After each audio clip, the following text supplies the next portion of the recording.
By the time the multiverse saga of the Marvel Cinematic Universe ends in 2025, it would have been 17 years of the MCU, and there is absolutely no end in sight for the biggest franchise in the history of cinema.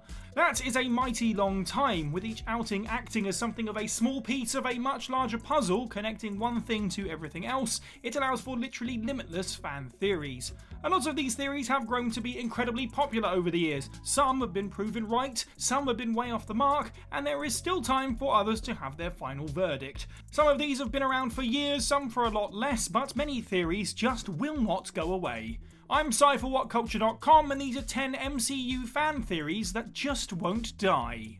Number 10. Natasha Romanoff is alive. It was one of the most emotional moments of the entire MCU, if somewhat overshadowed by Tony Stark's death later in the movie, when Natasha Romanoff sacrificed herself for the good of the Avengers and for the universe as a whole. Thor wanted to use these stones to revive her, and Bruce Banner apparently tried when he brought everyone else back, but as Clint said, it couldn't be taken back. That was what the Red Skull said anyway, as something that calls for an everlasting exchange doesn't feel like it's easily undone.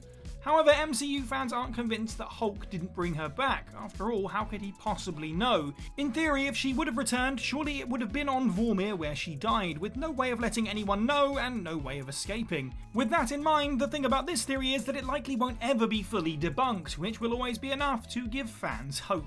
Number 9. Peter Parker was in Iron Man 2. In 2016, what was once thought to be impossible actually came to be, as Peter Parker made his Marvel Cinematic Universe debut in Captain America: Civil War. It was only 2 years earlier that Andrew Garfield was playing the role in a completely different franchise, and yet here was a fresh-faced Tom Holland rubbing shoulders with the Avengers.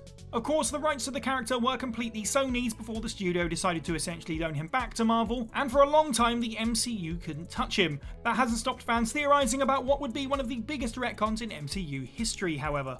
During Iron Man 2, at one point there was a child wearing an Iron Man helmet that stepped up to face one of Whiplash's drones. Before he's obliterated, Tony Stark steps in to rescue him. MCU fans have now decided that this child was none other than Peter Parker. In terms of timeline, Peter would have been about this age back in 2010, and though Tom Holland has confirmed the theory in the past, it is more likely that he just wishes it to be true for his character as a fan of the franchise. Just like our previous entry, Marvel will likely never confirm the identity of this kid, and so this theory may never go officially debunked. Number 8. Beta Ray Bill will appear in the Thor franchise. Whenever a new hero is brought into the MCU with their own franchise, it's impossible not to think about who might be joining them. Supporting characters, family, villains, and anyone else from the comics will always have the potential to make an appearance on screen. In terms of Thor, there is one character more so than any other that fans have been expecting since the very beginning, but as of yet hasn't appeared. Even more expected than Hercules, who did turn up in the post-credit scene of Love and Thunder, is Beta Ray Bill. So many expected to see him throughout Thor Ragnarok, yet the Corbinite was still absent,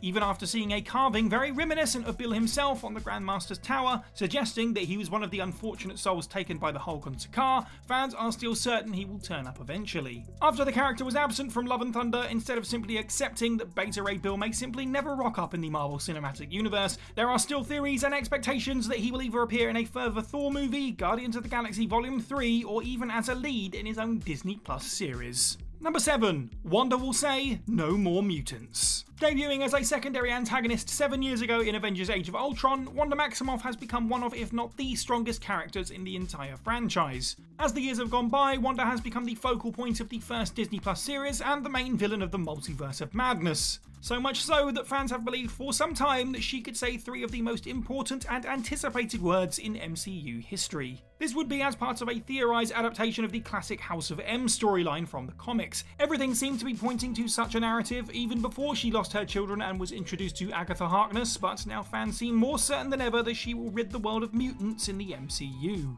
Even in the face of the fact that mutants aren't yet properly in the franchise and Wanda herself has seemingly perished, MCU fans are fully expecting a Scarlet Witch solo movie and at some point for her to utter those famous words. Number 6. Steve Rogers will return. MCU fans have trouble letting go of the characters they love, it's just a fact. That's why there are still theories that Natasha Romanoff is alive and that people were convinced Tony Stark would return in a Black Widow flashback. For obvious reasons, another such character is Steve Rogers. Captain America has been one of the most popular characters in MCU history since its inception, and the fact that he was essentially written out of the franchise without being killed has people convinced he will return. This was somewhat joked about in The Falcon and the Winter Soldier, with a rumour going going around that Rogers was still alive and well, living on the moon. Naturally, this has led to MCU fans believing that Rogers is still alive and well, living on the moon.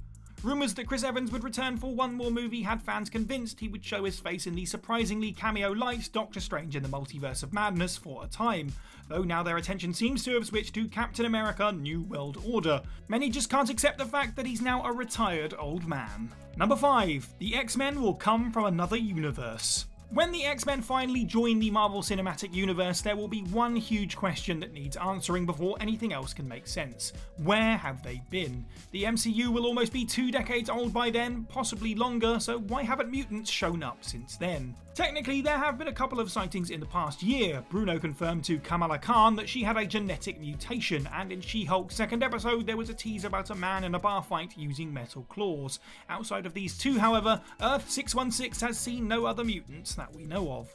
An almost built-in explanation would be if the mutants were brought to the main MC universe from a different one, a universe where mutants and the X-Men had been long established. This would answer that question, and it would make sense as to why Professor X has so far only been seen on Earth-838.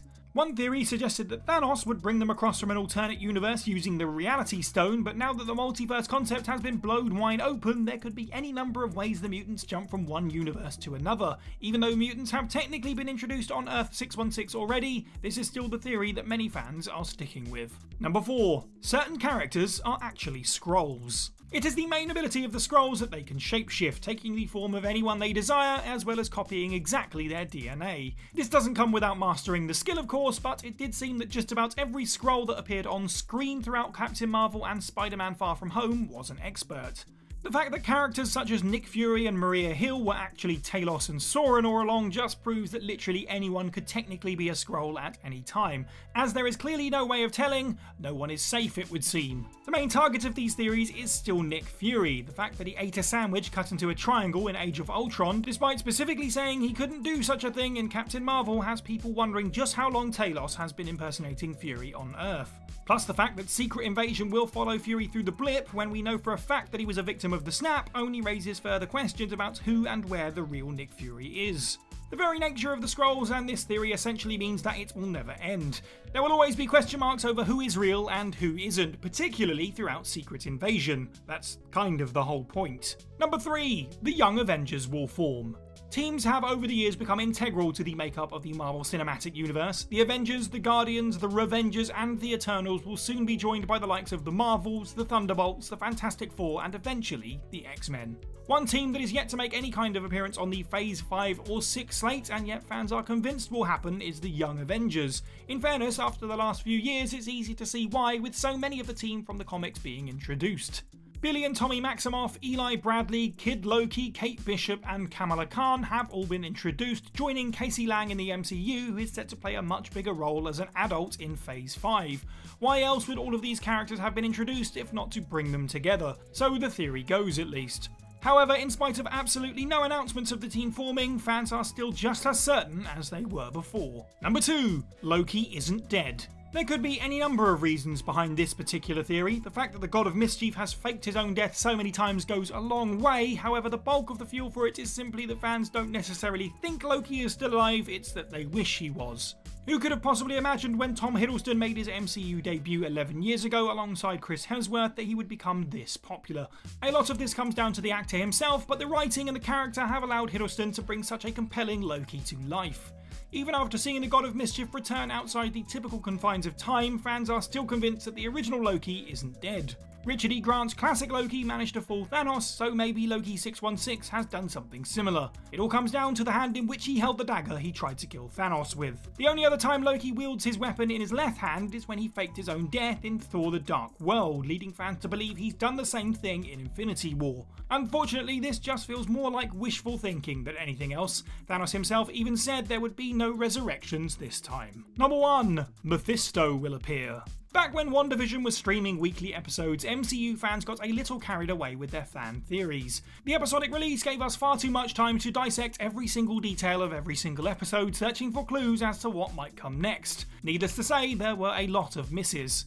The most infamous WandaVision theory that never came to pass was the appearance of Mephisto. It all seemed to make sense, and with each passing week the theory seemed to grow stronger, but Marvel's version of the devil never showed his face. That still hasn't stopped fans from continuing to expect Mephisto's appearance. In the Loki trailers, there was an image on a stained glass window that resembled a devil, which sent fans into a frenzy, and even in episode 4 of She-Hulk, Madison's deal with a demon has sparked very similar theories once again. The latter is particularly ludicrous, as if there was any property in which Mephisto would appear, it wouldn't be the relatively grounded She-Hulk attorney at law. At some point you would think that MCU fans will accept that Mephisto just may not be on the cards, and yet this theory just keeps chugging along. And that's the list. Let us know what you thought of this video down in the comments below, your favourite theory from it, and any other MCU theory that you just can't shake. Make sure you like this video, share it with your friends, subscribe and hit that notification bell. I'm Sci for What Culture, and have a good week.